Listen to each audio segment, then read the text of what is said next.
2019년 실시된 아산시 도시개발 후보지 조사 및 타당성 검토에서 주목할 만한 변화가 있었습니다. 장항선 남단에 위치한 풍기동과 읍내동 일대 이 도시개발 사업을 한다며 큰 관심을 끌었어요. 이 지역은 이전까지 개발계획 구상조차 없었던 곳인데 모종동 일대와 같은 다른 후보지들을 다 제치고 10개 후보지 중 1위 순위로 선정되어 개발 속도에서 타 지구를 앞서갔습니다. 장항선, 풍기역하면 생각나는 그 도시개발 사업, 바로 풍기역지구죠. 이 풍기역지구는 6.1 지방선거를 계기로 시장 후보 간의 개발 사업을 둘러싸고 아산판 대장동 사건이라는 의혹이 제기되었었죠. 이번 풍기역 주민설명회에서는 사업성에 대한 의문부터 졸속 추진이라는 비판을 받고 있는 상황입니다. 말도 많고 탈도 많은 풍기역지구에 대해서 탈탈탈 털어보겠습니다. 가보시죠. 갈피를 못 잡는 투자의 방향을 잡아드리겠습니다. 안녕하세요. 콕부동산 연구소의 공배준입니다. 아산 풍기역지구 도시개발 사업은 아산시가 2019년부터 2026년까지 풍기동과 읍내동 일대 20만 평 규모 지역에 총 170억 원을 투입하여 환지 방식으로 진행할 대규모 개발 사업이에요. 이 사업은 최근 주민설명회를 통해 여러 문제점들이 대두되었는데요. 그 문제는 녹지 비율 문제, 환지 필지수 부족 문제, 개발 사업의 접근성과 안정성을 보장할 도로 설계 문제, 원인자 부담금으로 인한 사업성에 대한 이러한 의문들이 제기되었어요. 하나씩 살펴볼까요? 조금 가벼운 문제부터 시작해 볼게요. 풍기역지구 도시개발 사업의 교통망 구축에 있어서 중요한 고려사항 중 하나는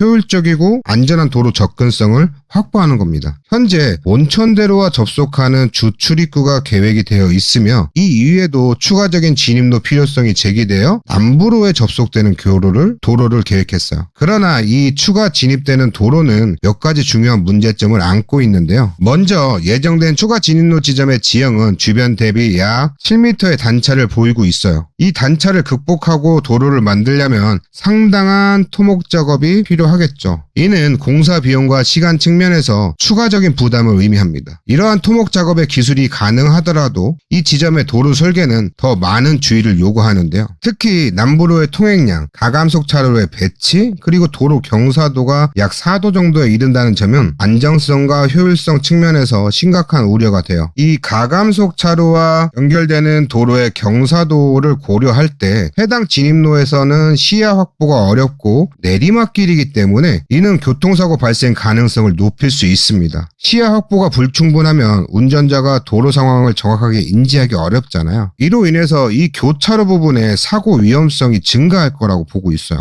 도로 경사도, 가감속 차로의 설계, 시야 확보 등의 요소는 운전자와 보행자의 안전에 영향을 미치므로 이에 대한 대책 마련이 필수적으로 진행되어야 할 것 같아요. 두 번째 내용은 풍기역지구 도시개발 사업에서 단독주택 및 근생부지의 배치는 환지받을 분들에겐 매우 중요한 문제겠죠. 위에서 말씀드렸던 이 도로 주변에는 상가를 포함할 수 있는 단독주택 부지가 계획되어 있어요. 주민설명회에서 이러한 배치에 대한 다양한 의견이 제시되었는데요. 환지 방식을 통해 투자한 개인이나 주민들은 주로 이러한 단독주택 부지를 환지받을 것으로 예상을 하고 투자를 하셨어요. 그래서 지금의 위치보다는 더 좋은 온양천의 좌측편에 녹지와 수자원을 연계한 곳에 단독주택 부지를 배치하자고 주장을 했어요. 이곳에 부지를 배치하게 된다면 지역 주민의 삶의 질이 향상시킬 수 있고 풍기역지구 개발의 성공을 촉진할 수 있다는 의견이었죠. 당시 이 의견에 대해서 설계사는 위쪽에 배치한 이 준주거 용지를 커피거리로 만들 계획이라고 합니다. 그래서 여기는 제외시켰다고 얘기를 해요. 사업 시행자의 입장에서 사업성을 고려해서 우수한 입지에 공동주택 부지를 확보하는 게 중요합니다. 왜냐하면 이 공동주택 부지가 제일 비싸게 팔리는 거니까요. 이는 사업의 경제적 타당성을 확보하는 것이겠죠. 또한 이 중간에 존치되는 근린공원으로 인해서 단독주택 부지가 지나치게 구석진 곳에 배치된 것이 아닌지 우려를 표하고 있더라고요. 모든 이해관계자의 이익을 충족시킬 수는 없겠지만 장항선 위쪽에 수변 상권을 만드는 것처럼 남측에도 이렇게 비슷하게 만드는 게 어떨까 싶어요. 상권 활성화 차원에서. 지금 계획된 이 근생부지에 상가 만들어 놓아도 유동인구가 있을까요? 저는 그렇게 좋지 않다고 생각합니다. 세 번째 내용은 풍기역지구 주민 주민 설명회에서 가장 논란이 된 녹지 비율이었습니다. 타 도시개발 사업에서 보는 거와는 좀 다르게 녹지의 폭들이 상당히 넓습니다. 최근 초안에 따르면 풍기역지구의 녹지 비율은 29%로 전략환경영향평가에서 제시된 19%보다 10%포인트 상승을 했어요. 이러한 조정은 금강유역청의 지적에 따른 것으로 금강유역환경청은 2022년 7월 풍기역 도시개발 사업에 대한 전략 본안 협의 시에 주변 지역의 개발이 너무 많아.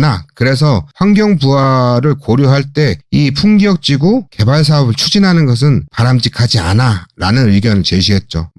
금강유역 환경청은 맨날 비슷한 얘기를 하긴 해요. 이 사업 하면 안 된다라고요. 여하튼 이에 따라 사업 계획의 전체 구역은 유지하되 녹지율을 30% 가까이 높이고 수용 세대수를 낮추는 방향으로 조정된 게 이번 주민 설명회에서 나온 내용이었어요. 이런 녹지 비율의 증가와 임야 보전 요구는 개발 비용의 상승으로 이어져 사업성 악화의 우려를 낳고 있고, 최근 뉴스에서는 이 내용을 통해서 좌초되는 거 아니냐라고 이야기를 하고 있더라고요. 아산시는 이에 대한 대책으로 풍기역사 전면부에 위치한 준주거용지를 상업용지로 변경을 해서 사업비를 보전하려는 방안을 제시하긴 했어요. 비용 증가가 예상됨에 따라 수백억 원 추가 투입이 필요할 경우 토지주들의 부담 증가와 함께 사업의 재검토가 필요하다는 지적이 제기되고 있습니다. 자, 그럼 다른 도시개발 사업에는 어떨까요? 녹지 비율이. 한번 비교해 볼까요? 녹지 비율만을 기준으로 볼 때 탕정 2지구의 경우는 내부에 있는 하천을 제외하고 약 18%고요. 센트럴시티가 16%로 풍기역지구의 약 절반 정도이죠. 하지만 환지 및 채비지로 매각되지 않는 기반시설 용지인 도로, 공원, 주차장 비율로 보자면 탕정 2지구가 54%, 센트럴시티는 53.8%, 풍기역지구가 57.3%죠. 주변 도시개발 사업보다는 높은 편이긴 하지만 엄청난 차이를 보이는 건 아니에요. 단순히 이 녹지 비율로 사업의 좌초, 사업의 백지화를 논하기에는 성급한 판단일 수 있다고 생각을 해요.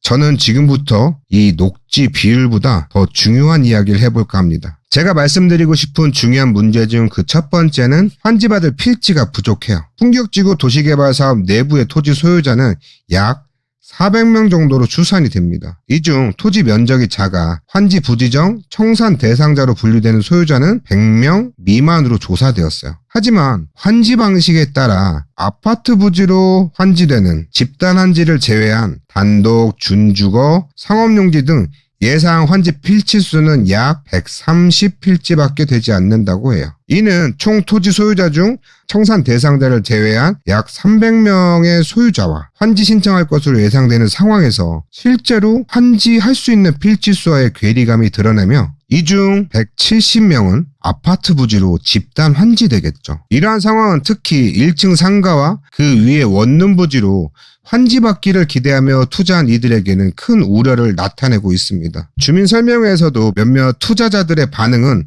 이러한 상황을 몰랐고 100% 환지가 보장된다고 잘못된 정보에 기반해서 투자를 하셨더라고요. 하지만 그들 중 누군가는 집단 환지로 편입될 수도 있다는 거죠. 아직도 가관인 게 환지 계획이 작성되지 않은 상태에서 이 토지는 상업용지로 환지받을 토지입니다 라고 하며 매수를 종용하는 사례들이 나오는데, 이는 투자자들 기망행위예요. 이는 환지 과정과 정보 부족으로 또는 오해나 기망으로 투자 결정에 있어 신중한 접근과 정확한 정보에 기반한 판단이 얼마나 중요한지를 말씀드리고 싶어요. 결국 풍기역지구 개발 사업과 관련하여 투자를 고려하시는 분들에게는 공식적이고 확인된 정보에 근거하여 투자 결정을 내리시길 바랍니다. 다음 문제는 풍기역지구 도시개발 사업은 역사 신설 등으로 인해서 토지주들에게 상당한 부담을 가중시킬 것으로 예상이 되는데요. 특히 풍기역사의 신설 비용은 당초 예상했던 187억 원에서 300억 원이 증액된 약 500억 원으로 상향 조정될 필요가 있어 보입니다. 2017년 역사 신설에 대한 여론이 형성된 당시 아산시는 역사 건설 비용으로 지금과 같은 500억 원이 필요하다고 추정을 했어요. 하지만 2019년에 실시된 신설 타당 용역에서는 사업비를 180억 원으로 축소했다는 소문이 돌고 있죠. 이러한 조정으로 얻을 수 있는 건 B씨죠. 비용 대비 편익, 사업비를 낮춰 사업성을 맞추기 위한 결정으로 보입니다. 결국 이런 눈 가리기 아웅으로 인해서 향후 사업비 부담이 증가할 거예요. 풍기역사 신설 비용은 원칙적으로 원인자 부담 원칙에 따라 풍기역지구 도시개발사업에서 부담해야 하며 추가적으로 발생하는 연간 약 10억 원 안팎의 역사 운영 손실 비용은 아산시가 부담할 겁니다. 제가 항상 말씀드리지만 이거 다 세금이죠. 이러한 경제적 부담에도 불구하고 이 사업들은 계속 진행될 거예요. 사업 백지화한다면 그 후폭풍은 어마어마하니까요. 자, 다음 문제. 풍기역 지구의 준공 목표 연도가 언젠지 아시나요? 바로 2026년입니다. 얼마 안 남았네요. 지금 주민 설명하고 있는데 2년밖에 안 남았어요. 토지주택연구원에서 발표한 환지 방식의 실용성 재고 방안 연구에서는 환지 방식을 적용한 도시개발 사업의 평균 소요 기간이 약 7년으로 공공이 시행하고 20만 평 규모, 지금 풍기역 지구와 비슷하죠. 이러한 사업의 경우는 구역 지정에서 환지 처분까지의 기간이 이에 해당해요. 풍기역 지구는 2023년에 구역 지정을 했습니다. 그럼 2030년이라 말씀드리면 화내실 수 있으니까 빠르게 진행된 사례로 말씀을 드리면 모정 셋들지구가 5년이 소요됐습니다. 따라서 풍기역지구 개발 사업이 빠르게 진행될 경우 2028년에서 2030년 사이에 준공이 예상됩니다. 자, 2028년 어디서 많이 들어본 숫자 아닌가요? 이 2028년은 아산 지역에 있어 중대한 시기예요. 바로 탕정2지구 도시개발 사업 완료 예정일과 풍기역지구 개발 사업의 진행 시기가 겹치게 되죠. 이는 두 대규모 도시개발 사업 간의 경쟁이 유발되며 사업 시행자로서는 전략적인 결정을 내려야 하는 상황에 직면하게 될 겁니다. 사업의 성공적인 완료와 최대한의 효과를 보기 위해 사업 시행자는 두 가지 주요 전략을 고려할 수 있는데요. 첫 번째는 나보다 우위에 있는 사업보다 더 빠르게 진행하여 준공을 앞당기는 거죠. 하지만 이 풍기역 지구의 경우는 환지 방식이라 빠르게 당길 수 있는 것이 없어요. 두 번째는 경쟁 사업과의 충돌을 피하기 위해서 사업 일정을 의도적으로 지연시키는 거죠. 이러한 상황은 대중문화 산업에서 자주 보이는데요. 큰 주목을 받는 드라마 또는 가수의 컴백이 겹칠 때 다른 경쟁자의 자신의 출시 시점을 조정하는 것과 유사하죠. SES가 컴백을 했더니 핑클은 복귀를 뒤로 조정했다는 거죠. 아, 너무 옛날 얘기인가요? 명확한 시장 우위를 확보하기 위한 전략적으로 사업 일정을 조정할 수 있다는 겁니다. 이는 직접적인 경쟁을 피하고 사업의 성공 가능성을 높이기 위한 전술적인 결정으로 볼 수 있지만 이는 투자자의 경우 투자금 회수 시기가 늦어지는 것을 의미하죠. 그리고 지금 주변을 돌아다니다 보시면 풍기역 지구와 연계된 풍기역은 2025년 준공 예정이라고 플랜카드가 걸려 있죠.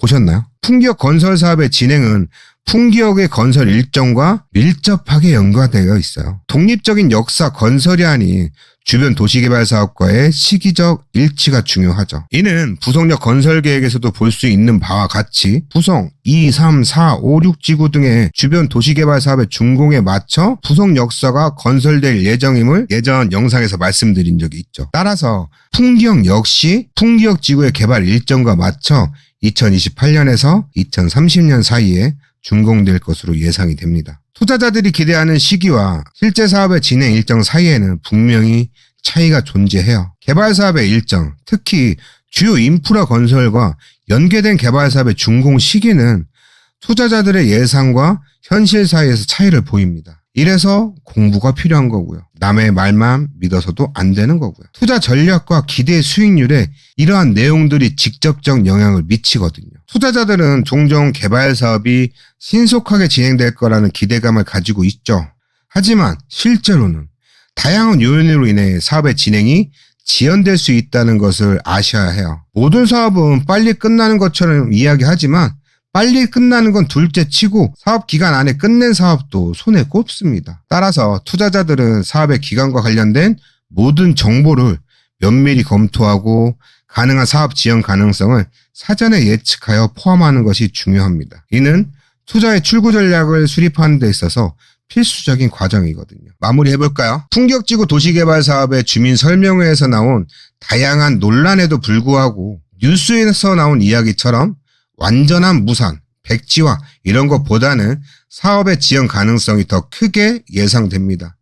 분명한 것은 이 개발 사업이 당초 투자자들이 기대했던 시기와는 다소 차이가 있을 수 있다는 점이죠. 투자하셨던 분들은 2025년이나 2026년에 환지받을 계획으로 투자하셨던 분들 많으실 거니까요. 주요 인프라 건설과 연계된 개발 사업의 준공 시기는 사업의 전체적 일정과 맞물려 있습니다. 그리고 풍기 역사의 신설 비용 증가, 녹지 비율의 증가와 같이 예상치 못한 비용 상승은 토지주들의 부담을 가중시키며 사업성에 영향을 줄 수도 있고요. 이러한 문제를 아산시와 이해 관계자들이 잘 극복하고 사업을 성공적으로 마무리하며 지역 발전과 주민들의 삶의 향상, 그리고 투자하신 분들의 투자에 좋은 결과가 나올 수 있길 바랍니다. 지금까지 콕부동산연구소의 공배준이었습니다. 우리 다음 주 이 시간에 뵐게요. 안녕히 계세요.